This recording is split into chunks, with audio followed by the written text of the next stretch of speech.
And I've been saying this, whether it was Biden or then became Harris, I said it's going to be very close. And Trump definitely has a connection with voters here in Pennsylvania, and that's why it's going to be close. So let's talk more broadly, though, about the economy, because there are people now who say that they're having a tough time struggling to put things together, 2 or 3 jobs to keep themselves going.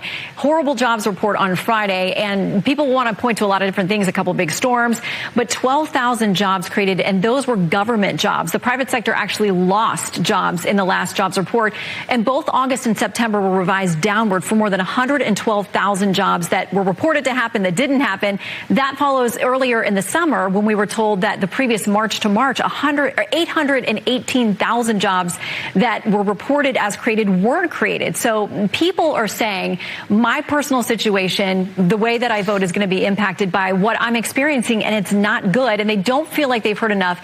Even some Democrats will say from the vice president an articulation of why she didn't do things differently under this administration and how she's going to make concrete changes. So voters are left with that. Simply comes down to the fact that she has a plan. Honestly, my father's stamina right now is unmatched. I've never seen anything like it. I've never been more proud as a son. I mean, in the next 36 hours, I just want to preview, in the next 36 hours, he has 7 events. Think about that. It starts, obviously today in Pennsylvania, then he goes to North Carolina, then he goes to Georgia. I'm with him all day tomorrow. North Carolina, Pennsylvania, he's going to be in Reading, then he's going to be in Pittsburgh. And then as he has the last 2 times, he's going to end up in Grand Rapids. But, I mean, think about seven massive rallies in front of 40, 50, 60,000 people. I mean, so these rallies are drawing massive crowds, but 7 rallies in effectively 36 hours. And I think that's the stamina that Americans want, right? I mean, that's the energy that Americans want out of our commander-in-chief. And it's exactly what the current administration doesn't have. It's exactly what Kamala hasn't had this entire campaign trail. And I've never been more proud of that man right there. I mean, the guy is working tirelessly. The guy just never stops, and he wants to save this country. He wants to save the greatest nation on earth.